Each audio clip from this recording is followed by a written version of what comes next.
সংবাদ সবাইকে স্বাগত জানাচ্ছি আমি ফিরোজ তোহা। শুরুতে সংবাদ শিরোনাম। বাংলাদেশের গুরুত্বপূর্ণ আপডেট সংবাদে আপনাকে স্বাগত। শুরুতে সংবাদ শিরোনাম, পরে বিস্তারিত।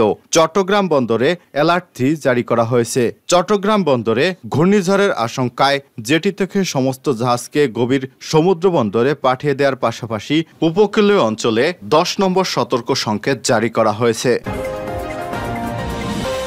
এরপর জানিয়ে দিব, আজিজ এবং বেনজিরদের অপরাধী বানালো কারা? প্রশ্ন বিএনপির জাতীয় স্থায়ী কমিটির সদস্য গয়েশ্বরচন্দ্র রায়ের।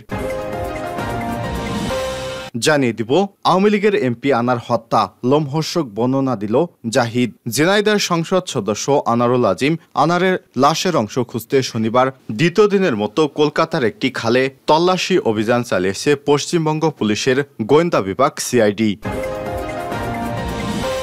এদিকে সরকারি দল এখন তারকা অপরাধীদের আশ্রয় কেন্দ্র বলছে গণতন্ত্র মঞ্চ। জানিয়ে দিব, বিএনপির পৃষ্ঠপোষকতায় কিছু অশুভ শক্তি তৎপর বলছেন আওয়ামী লীগের সাধারণ সম্পাদক এবং সড়ক পরিবহন ও সেতুমন্ত্রী ওবায়দুল কাদের। এবং সর্বশেষ জানিয়ে দেব, ষষ্ঠ দফায় ভোটে পশ্চিমবঙ্গে সহিংসতা। ভারতের লোকসভা নির্বাচনে ষষ্ঠ দফায় 6 রাজ্যে এবং 2টি কেন্দ্রশাসিত অঞ্চলের 58টি আসনে ভোট গ্রহণ শুরু হয়েছে। শনিবার স্থানীয় সময় সকাল 7টায় শুরু হয় এবং সন্ধ্যা 6টা পর্যন্ত এই ভোট গ্রহণ অনুষ্ঠিত হয়। 18তম লোকসভা নির্বাচনে ষষ্ঠ দফায় পশ্চিমবঙ্গের একাধিক জায়গায় সহিংসের ঘটনা ঘটেছে। ভোট শুরুর কয়েক ঘন্টা আগে শুক্রবার রাতে পূর্ব মেদিনীপুর জেলার মহিষাদলে এক তৃণমূল নেতাকে খুন করা হয় বলে অভিযোগ উঠেছে। প্রিয় দর্শক, এতক্ষণ শুনছিলেন সংবাদ শিরোনাম, এবারে বিস্তারিত। তবে তার আগে অনুরোধ থাকবে, আপনি কোন স্থান থেকে আমাদের সংবাদটি দেখছেন কমেন্ট করে জানিয়ে দিন এই সংবাদ সম্পর্কে আপনার মূল্যবান মতামত। প্রিয় দর্শক, আপনি যদি আমাদের চ্যানেলে নতুন হয়ে থাকেন, ভিডিওটি দেখতে চ্যানেলটি সাবস্ক্রাইব করে রাখুন, যাতে করে আমাদের লেটেস্ট আপডেট সংবাদগুলো সবার আগে আপনার কাছে পৌঁছে যায়। এবারে বিস্তারিত। চট্টগ্রাম বন্দরে অ্যালার্ট 3 জারি। চট্টগ্রাম বন্দরে অ্যালার্ট 3 জারি করা হয়েছে। একই সঙ্গে কন্টেইনার পরিবহন ছাড়া বন্দরে সব ধরনের অপারেশনাল কার্যক্রম বন্ধ ঘোষণা করা হয়েছে। বন্দরের জেটিতে অবস্থানরত সব জাহাজকে গভীর সাগরে নিরাপদ আশ্রয়ে চলে যেতে বলা হয়েছে। অন্যদিকে বহির্নোঙরে অবস্থানরত জাহাজগুলোকে গভীর সমুদ্রে চলে যাওয়ার নির্দেশ দেওয়া হয়েছে। শনিবার 25শে মে রাতে চট্টগ্রাম বন্দর কর্তৃপক্ষ এসব পদক্ষেপ নিয়েছে। এছাড়া রোববার 26শে মে বেলা 11টায় বন্দরে জরুরি সভা আহ্বান করা হয়েছে। বন্দর সূত্রে জানা গেছে, ঘূর্ণিঝড় রেমালের সম্ভাব্য আঘাতের আশঙ্কা 7 নম্বর বিপদ সংকেত জারির পর এই নির্দেশ দেওয়া হয়। আবহাওয়া অধিদপ্তর জানিয়েছে, ঘূর্ণিঝড় রেমালের প্রভাবে সাগর বিক্ষুব্ধ আছে। কর্ণফুলী নদীতে লাইটারের জাহাজ চলাচল ও ঘাটে পণ্য খালাস পুরোপুরি বন্ধ আছে। মাছ ধরার নৌকা ও ট্রলারগুলো নদীতে অবস্থান করছে। সাগরে অবস্থানরত নৌকা ট্রলারগুলোকে পরবর্তী নির্দেশ না দেওয়া পর্যন্ত নিরাপদ আশ্রয়ে থাকতে বলা হয়েছে। বন্দর সচিব মোহাম্মদ ওমর ফারুক বলেন, সিগন্যাল 6 জারির পর বন্দরে আমরা অ্যালার্ট 3 জারি করছি। সাধারণত সংকেত উপরের দিকে গেলে আমরা বন্দরের বিপদ সংকেত জারি করি। জেটিতে জাহাজ যেগুলো ছিল সবগুলোকে সাগরে পাঠিয়ে জেটি জাহাজ শূন্য করা হয়েছে। তিনি আরো বলেন, বহির্নোঙর থেকেও সব মাদার ভেসেল গভীর সমুদ্রে পাঠানো হচ্ছে। এখন আমরা বন্দরের ইকুইপমেন্টগুলো সুরক্ষার ব্যবস্থা করছি। জাহাজ চলাচল পুরোপুরি বন্ধ রাখার নির্দেশনা দেওয়া হয়েছে। আজিজ বেনজিরদের অপরাধী বানালো কারা? প্রশ্ন গয়েশ্বরের। সাবেক সেনাপ্রধান আজিজ আহমেদ ও পুলিশের সাবেক আইনজীবী বেনজির আহমেদ সদস্য সংসদ আনারকে অপরাধী বানিয়েছে প্রশ্ন রেখেছেন বিএনপির স্থায়ী কমিটির সদস্য গয়েশ্বরচন্দ্র রায়। শনিবার জাতীয় কবি কাজী নজরুল ইসলামের জন্মবার্ষিকী উপলক্ষে জাসাস উদ্যোগে ডিআইটিতে অনুষ্ঠিত এক আলোচনা সভায় আওয়ামী লীগ সাধারণ সম্পাদক ওবায়দুল কাদেরের বক্তব্যের জবাবে তিনি এ প্রশ্ন করেন।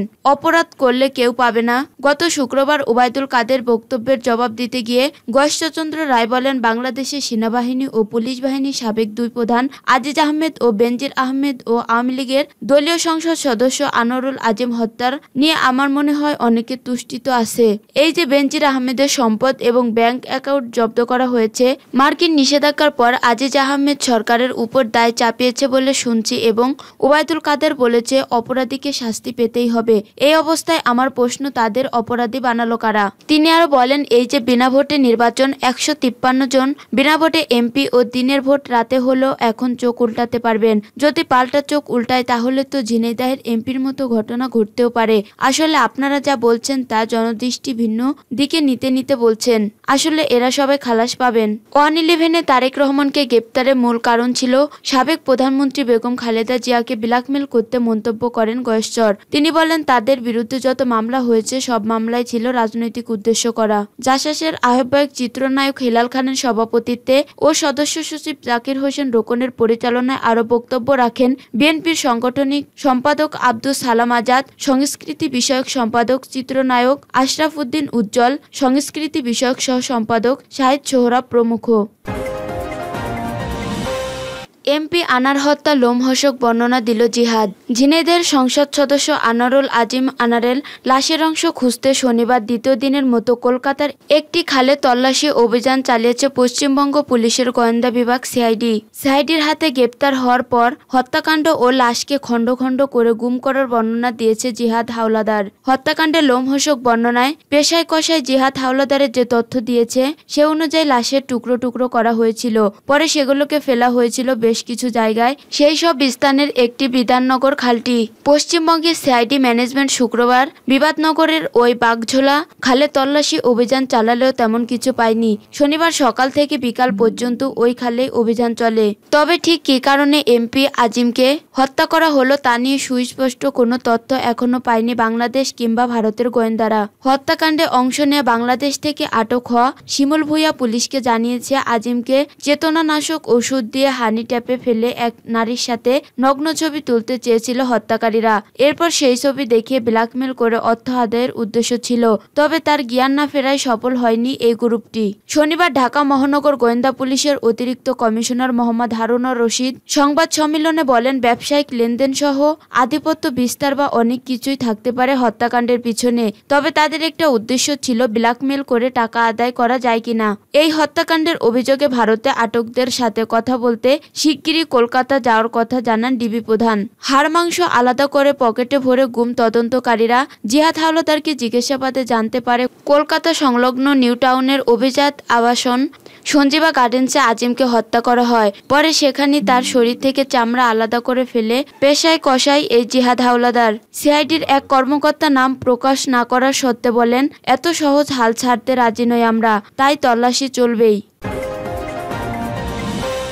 সরকারি দল এখন তারকা অপরাধীদের আশ্রয় কেন্দ্র, বললেন গণতন্ত্র মঞ্চের নেতারা। সাবেক সেনা ও পুলিশ প্রধান দুর্নীতি ও সরকার দলীয় এমপি আনোয়ারুল আজিমের হত্যাকাণ্ডের দায় সরকার এড়াতে পারে না বলে মন্তব্য করেছেন গণতন্ত্র মঞ্চের নেতারা। তারা বলেছেন, সরকার ও সরকারি দল এখন এমন শত শত তারকা অপরাধী প্রধান আশ্রয় কেন্দ্রে পরিণত হয়েছে। আজ শনিবার বিকালে খুলনা বিভাগীয় প্রতিনিধি সভায় গণতন্ত্র মঞ্চের নেতারা এসব কথা বলেন। খুলনা নগরীর উপেশচন্দ্র পাবলিক লাইব্রেরি মিলনায়তনে এই সভা অনুষ্ঠিত হয়। সবাই গণতন্ত্র মঞ্চের নেতারা বলেন, দমন করে শাসন করতে গিয়ে সরকারের ভেতর ও বাইরে অসংখ্য অপরাধী ও দুর্বৃত্তের জন্ম হয়েছে।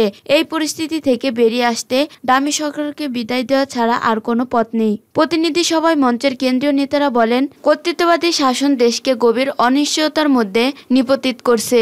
এদেশের জনগণ কোনো শক্তির আধিপত্য ও দখলদারি করবে না। দেশে ভোটাধিকার, গণতন্ত্র ও সার্বভৌমত্ব নিশ্চিত করতে এই সরকারকে বিদায় করতে হবে। পাটকল ও চিনিকল বন্ধের সমালোচনা করে মঞ্চের নেতারা বলেন, বর্তমান সরকার দেশে 26টি পাটকল ও 6টি চিনিকল বন্ধ করে দিয়েছে। আর চিনির দাম বৃদ্ধির পুরোপুরি দায়ভার সাধারণ মানুষের উপর গিয়ে পড়েছে। এটা উদ্দেশ্যমূলকভাবেই করা হয়েছে। ভবিষ্যতে পাট রাষ্ট্রত্ব মালিকানাধীন উৎপাদন ও বিপণন করতে হবে। গণতন্ত্র মঞ্চ খুলনা জেলা ও মহানগর আহ্বায়ক খান লোকমান হাকিমের সভাপতিত্বে সভা সঞ্চালনা করেন মঞ্চের খুলনা জেলা ও মহানগরের সদস্য সচিব মুনির চৌধুরী। বিএনপির পৃষ্ঠপোষকতায় কিছু অশুভ শক্তি তৎপর, বলছেন ওবায়দুল কাদের। সংহত করার পথে বিএনপির পৃষ্ঠপোষকতায় কিছু অশুভ শক্তি তৎপর। আজকের দিনে আমাদের অঙ্গীকার, বঙ্গবন্ধু কন্যা শেখ হাসিনার নেতৃত্বে আমরা সাম্প্রদায়িক বিক্ষোভকে সমূল্য উৎপাটিত করে অসাম্প্রদায়িক বাংলাদেশ গড়ব। সেটি হবে নজরুলের প্রতি শ্রদ্ধাঞ্জলি নিবেদনের সার্থকতা বলে মন্তব্য করেছেন আওয়ামী লীগের সাধারণ সম্পাদক ও সেতুমন্ত্রী ওবায়দুল কাদের। শনিবার সকালে জাতীয় কবি কাজী নজরুল ইসলামের 125তম ১৩তম জন্মবার্ষিকীতে আওয়ামী লীগের শ্রদ্ধা নিবেদন শেষে তিনি এসব কথা বলেন। ওবায়দুল কাদের বলেন, কোন রাজনৈতিক দলের নেতাকর্মীকে জেলে পাঠানোর এজেন্ডা আমাদের নেই। যারা অপরাধে জড়িত তারা রাজনৈতিক দলের নেতাকর্মী নন, তারা দুর্বৃত্ত। এদের শায়েস্তা করতে হবে জাতীয় স্বার্থেই। তিনি বলেন, চেতনার কবি, বিদ্রোহী বেদনার কবি, যৌবনের কবি নজরুল কবিকে বঙ্গবন্ধু স্বাধীনতার পর দেশে এনেছিলেন। তিনি আরো বলেন, বাঙালি জাতির স্বাধিকার সংগ্রাম, মুক্তিযুদ্ধের সংগ্রামে প্রেরণার উৎস ছিলেন নজরুল। তাকে শ্রদ্ধার সঙ্গে স্মরণ করি। মুক্তিযুদ্ধে জয়ী হয়েছি বঙ্গবন্ধুর নেতৃত্বে, কিন্তু বিজয়কে সুসংহত করতে হবে। বিএনপির নেতৃত্বে দেশে কিছু অশুভ সাম্প্রদায়িক শক্তি তৎপর। সেতুমন্ত্রী বলেন, আমরা মুক্তিযুদ্ধে বিজয় হচ্ছি বঙ্গবন্ধুর নেতৃত্বে, কিন্তু সেই বিজয়কে সংহত করার এখনো অনেক কাজ বাকি।